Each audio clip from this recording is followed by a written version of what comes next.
귀엽고 깜찍하고 발랄하고 쓰리고 뉴스 자키 김영민 아나운서와 영민한 뉴스 함께합니다. 어서 오세요. 안녕하세요.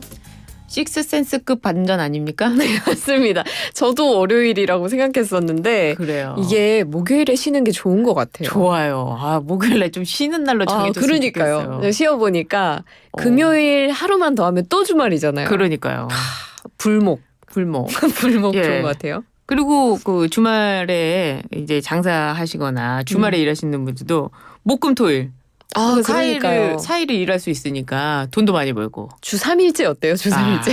3일 일하고 4일 논다. 저희가 또 내일 쉰다고 하니까 기분이 좋아가지고 이런 얘기로 시작을 하네요. 그런데 사실은 어제 쉬는 날이 아니고 5월 18일 광복절. 8월 15일. 죄송합니다. 8월 15일이었죠. 이 얘기를 좀 해봐야 되겠네요. 윤 대통령이 광복절 경축사에서 통일 비전을 담은 8.15 통일 독트린을 발표했습니다. 네, 맞습니다. 어제 광복절이었고 또 많은 대한민국 국민들께서 감사한 마음을 갖고 하루를 보내셨을 것 같은데요. 어제 윤 대통령이 광복절 경축사에서 자유를 강조한 통일 담론을 제시했습니다. 네. 8.15 통일 독트린이라고 명명되는데 기존의 통일 방안을 계승하면서도 좀 더 구체적으로 추진 전략을 제시했다는 평가가 나옵니다. 네. 자유와 안전이 보장되고 강하고 풍요롭고 세계 평화와 번영에 기여하는 통일 국가상을 3대 통일 비전으로 제시했고요. 또 이를 위해서 추진 전략, 추진 방안을 3대 7대로 나눠서 제시했습니다. 이 핵심적인 부분은 북한 주민들이 통일 열망할 수 있도록 좀 촉구하고 국제적인 지지를 확보해서 북한의 보다 근본적인 변화를 이끌어내겠다는 건데요.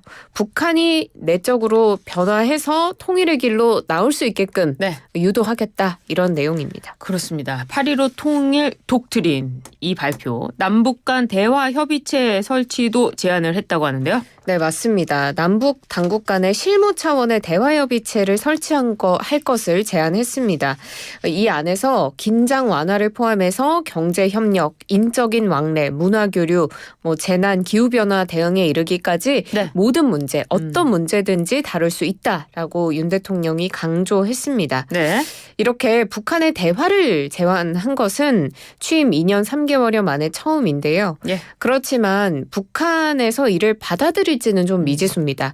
아무래도 흡수 통일을 기도하는 것 아니냐 이런 반발도 나올 수 있다는 게 전문가들의 지적입니다. 그렇습니다. 어제 많은 의미를 담고 있는 경축사였는데요. 이와 관련해서 일본과 관련한 과거사를 언급하지 않았습니다. 뭔가 한 단계 더 나아가는 건가요? 미래로 가는 겁니까? 어떻게 되는 겁니까? 네, 일본 언론들도 이를 집중적으로 조명했는데요. 마이니치 신문, 니혼게이자이 신문, 산케이 신문과 같이 일본 언론들이 이 윤 대통령이 경축사에서 일본과의 과거사 문제는 언급을 하지 않았다라고 소개하면서 이례적이다라고 평가를 했습니다.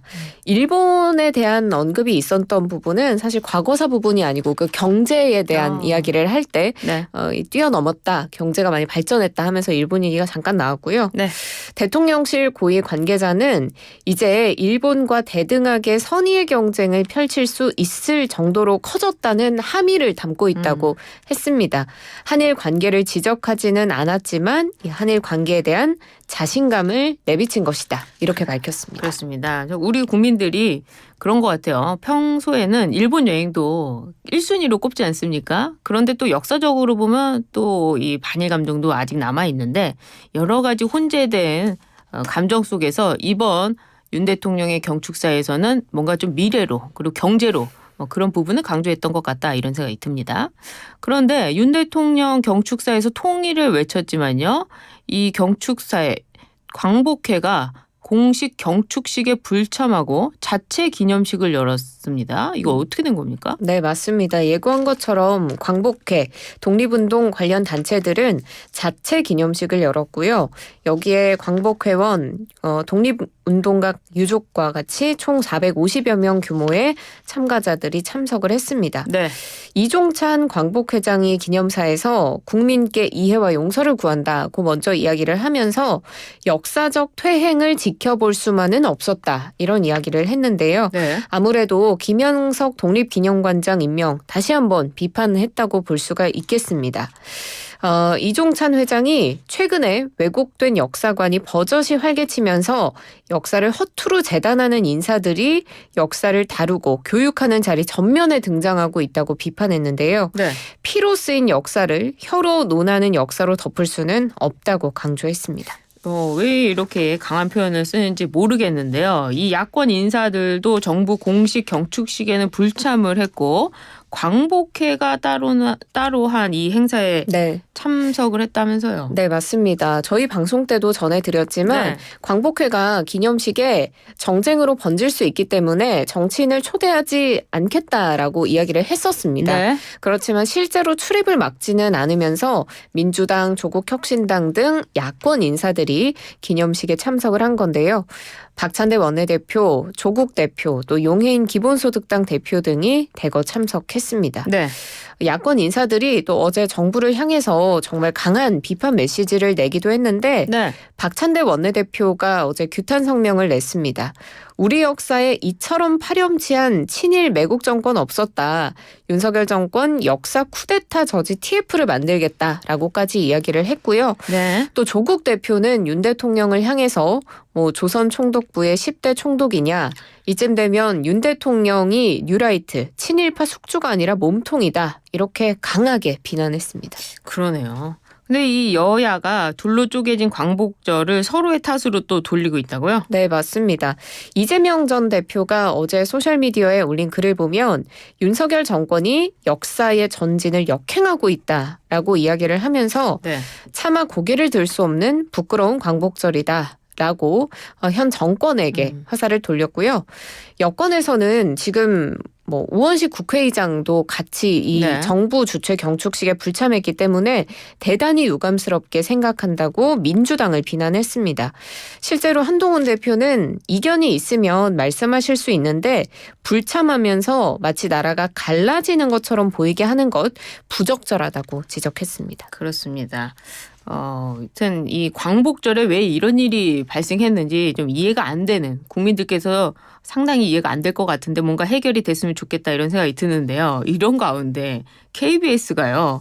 광복절에 기미가요를 틀었다면서요? 네, 어떤 녹화본을 송출을 했는데 네. 거기에 이제 기미가요가 나온 겁니다. 예. KBS 중계석을 통해서 지난 6월에 공연됐던 오페라 나비 부인의 녹화본을 내보냈는데 네. 이 장면 중에 일본 국가인 기미가요가 연주되고 주인공들이 기모노를 입고 등장하는 네. 씬이 나온 거죠. 굉장한 비판이 이어졌고요. KBS는 원래 이 공연을 지난달 말에 방송할 예정이었는데 올림픽 중계 때문에 연기가 돼서 광복절에 방송을 하게 됐다라고 해명을 하면서 예. 사과했습니다. 그런데 이뿐 아니라 KBS가 기상 예보에서 태극기 이미지를 송출했는데 네. 이 태극기도 좌우가 바뀐 채로 방송이 돼서 또 항의가 쏟아지는 일이 있었습니다. 올림픽 중계로 연기가 됐는데 왜 하필 광복절 새벽에 방송을 하게 되는 겁니까? 이 수신료의 가치를 도대체 뭐라고 생각하는 걸까요? 그러니까 국민들께서 수신료 못 내겠다. 우리 KBS 보지도 않는데 왜 내야 되느냐 이런 불만의 목소리가 나오고 있는데 여기에 또 이재명 전 대표도 강하게 항의를 했네요. 네, 맞습니다. 역시 소셜미디어에 글을 올렸는데요. 하필 광복절의 기미가요라는 제목의 글을 올려서 네. 제정신을 잃었거나 의도를 가진 도발이다 이렇게 비난했습니다. 예. 노종면 원내대변인도 이 KBS가 친일 정권에 순국 선열을 조롱하는 공물을 바친 것이다라고 비판하면서 이건 의도된 조롱이라고 규탄했습니다. 그렇습니다. 하여튼 이 KBS의 이번 어떤 방송 실수라고 보긴 좀 어렵지 않을까 싶기도 합니다. 알겠습니다. 이번에는 국민권익위원회 간부가 사망한 사건을 두고 민주당 전현희 의원이 윤 대통령 부부를 살인자라고 지칭해서 논란이 일고 있습니다. 어떤 겁니까? 문제의 발언이 어제 국회 법사위 검사 탄핵청문회에서 나왔습니다. 네. 이 전현희 의원이 김건희, 윤석열이 국장을 죽인 겁니다. 살인자입니다. 이런 이야기를 한 건데요. 네. 국민의힘에서는 지금 민주당이 뇌피셜에 근거해서 일방적으로 대통령 부부를 비난했다면서 사과하라고 촉구했습니다.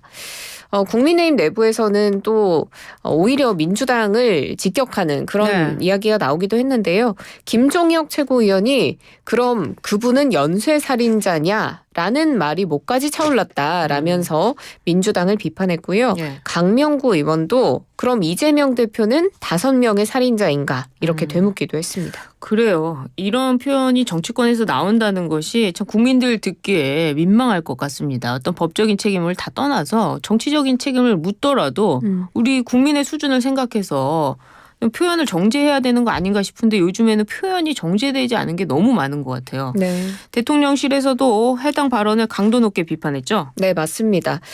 정혜전 대통령실 대변인 브리핑을 했는데 공직사회를 압박해서 결과적으로 고인을 죽음에 이르게 한 건 다름 아닌 민주당이라고 했습니다.